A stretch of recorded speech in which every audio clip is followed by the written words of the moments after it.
Hello बच्चों party, कैसे हैं आप लोग। आई होप आप सब बढ़िया होंगे और मजे में होंगे। बच्चों हम लोग कर रहे थे एनसीईआरटी सॉल्यूशंस, जिसके अंदर लास्ट लेक्चर में हमने करा था फर्स्ट ब्लू बॉक्स एनसीईआरटी का, जो कि आपको मिलेगा पेज नंबर 100 पे।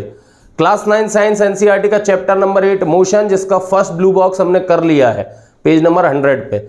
आज हम सेकंड ब्लू बॉक्स अटेम्प्ट करेंगे, जो कि है पेज नंबर 102 पे, और जिसका पहला क्वेश्चन है difference between speed and velocity. Speed and velocity का डिफरेंस आपको लिखना है। वैसे तो आपको ये वाला पूरा का पूरा जो नोट्स है वो आपको पीडीएफ में, मैंने डिस्क्रिप्शन में लिंक डाल रखी है, पीडीएफ फॉर्मेट में हैंड रिटन नोट्स है, बढ़िया नोट्स, उसे डाउनलोड कर लो। उसे तो डाउनलोड कर ही लो, साथ में ये भी लिख लेना, ठीक है बच्चा। तो चलिए शुरुआत करते हैं difference between speed and velocity की। तो भैया स्पीड क्या होता है? स्पीड होता है हमारा the distance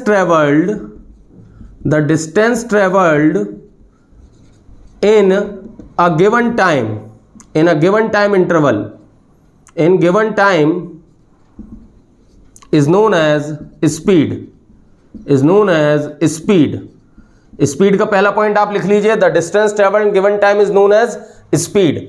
the distance travelled in given time is known as speed. Velocity में क्या लिखोगे? वेलोसिटी को दो तरीके से डिफाइन कर सकते हो। वेलोसिटी क्या होती है?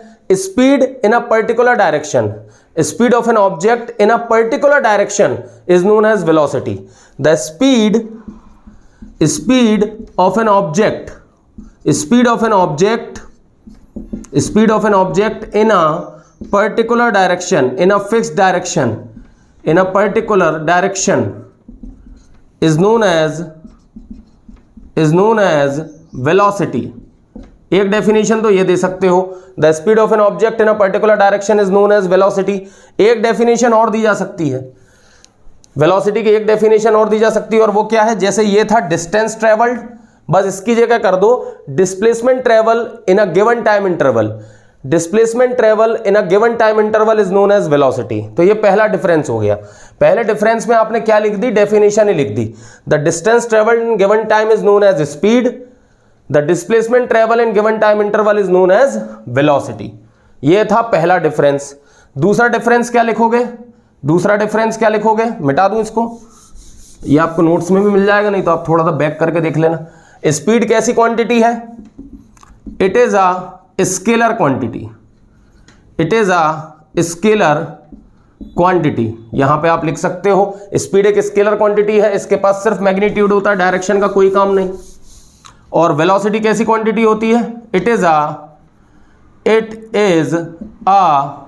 Vector quantity, it is a vector quantity, ठीक है ना। स्पीड एक स्केलर क्वांटिटी होती है, वेलोसिटी एक वेक्टर क्वांटिटी होती है, ठीक है ना। स्पीड के पास सिर्फ और सिर्फ मैग्नीट्यूड होता है, और वेलोसिटी के पास मैग्नीट्यूड प्लस डायरेक्शन दोनों होती है, तभी मैंने इसकी डेफिनेशन बोली।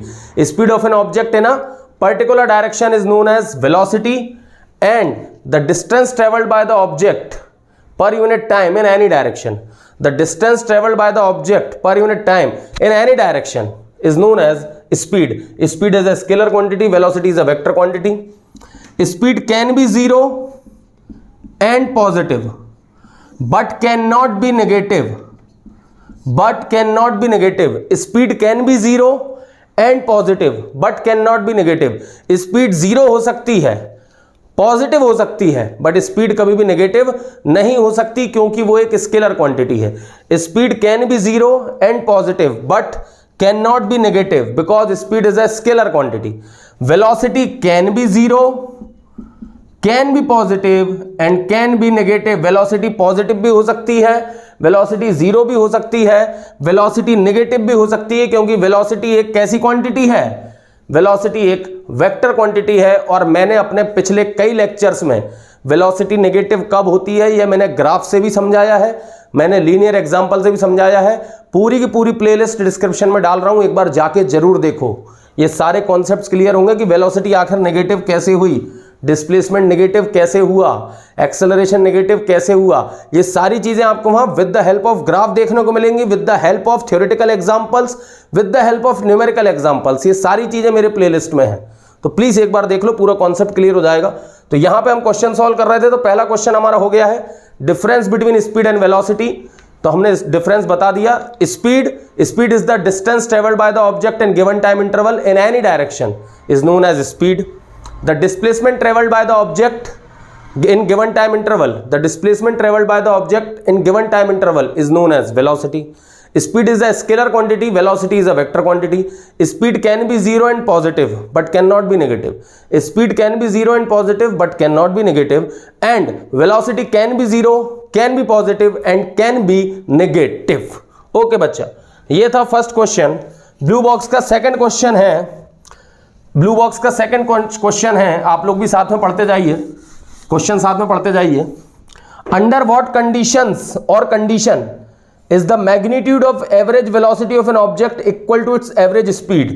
क्वेश्चन है under what condition, under what condition magnitude of, under what condition magnitude of, under what condition magnitude of average velocity and average speed, under what condition the magnitude of average velocity and average speed is equal। कब, किस condition में average speed और average velocity, average speed और average velocity का magnitude कब बराबर हो सकता है?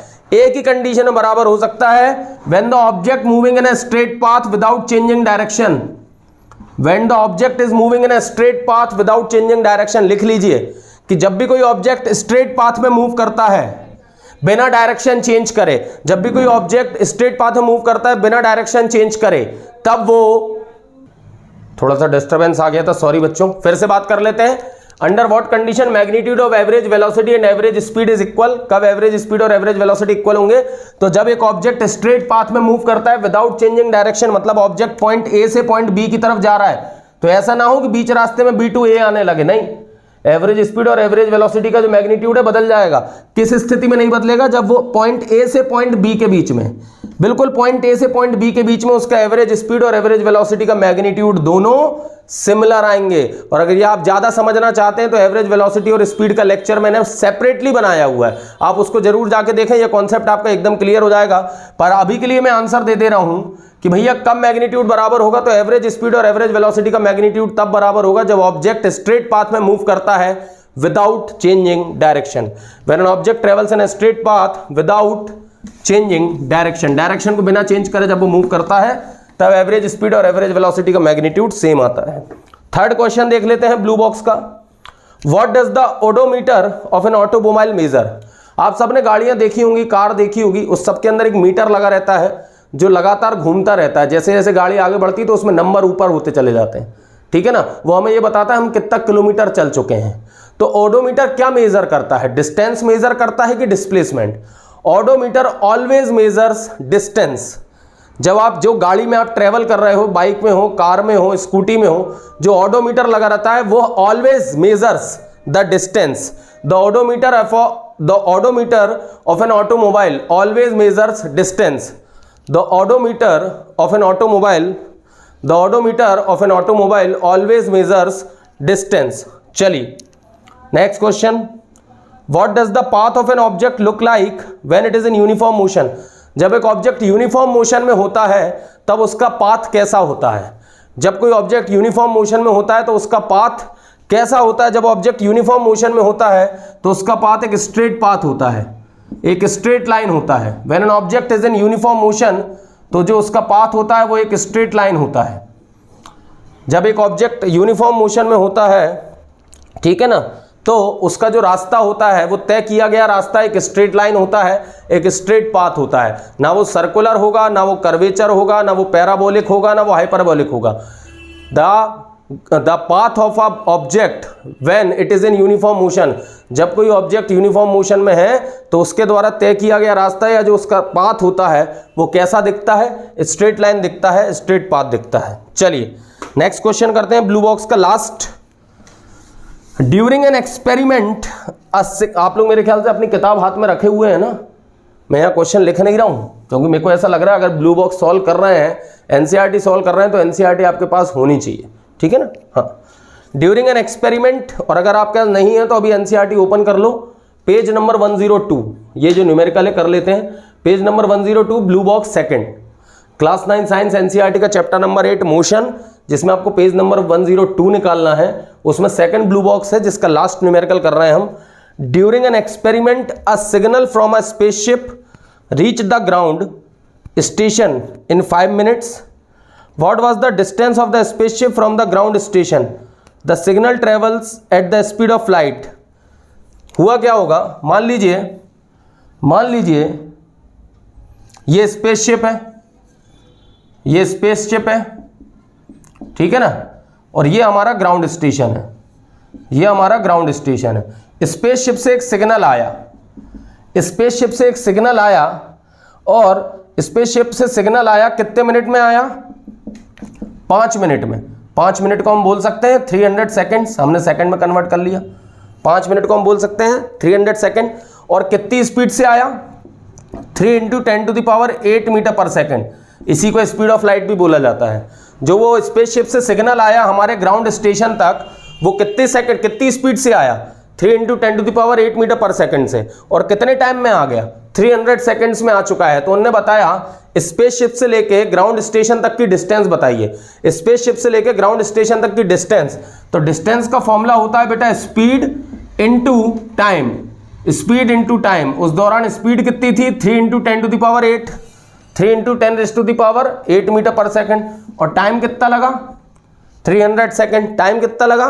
300 सेकेंड। तो हम डिस्टेंस निकाल लेंगे, ये हो जाएगा 900 × 10⁸, 300 × 3 900 हो जाएगा।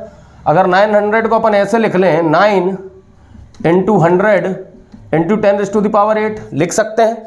थोड़ा सा जो फिगर है उसको सिंपलर बना रहे हैं, मेरे फिगर को सिंपलर नहीं बना रहे हैं, ये वाले फिगर को, है ना।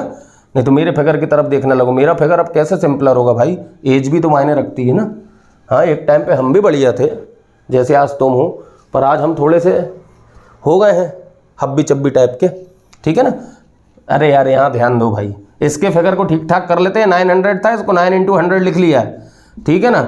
अब ये 100 है तो 10 का स्क्वायर हो जाएगा, 10 का स्क्वायर, और 10⁸ पहले से ही चल रहा था। 10 का स्क्वायर 10⁸ जो है वो ऐड हो जाएंगे, तो 9 × 10⁻10, ये आ गया आंसर 9 × 10⁻10 मीटर।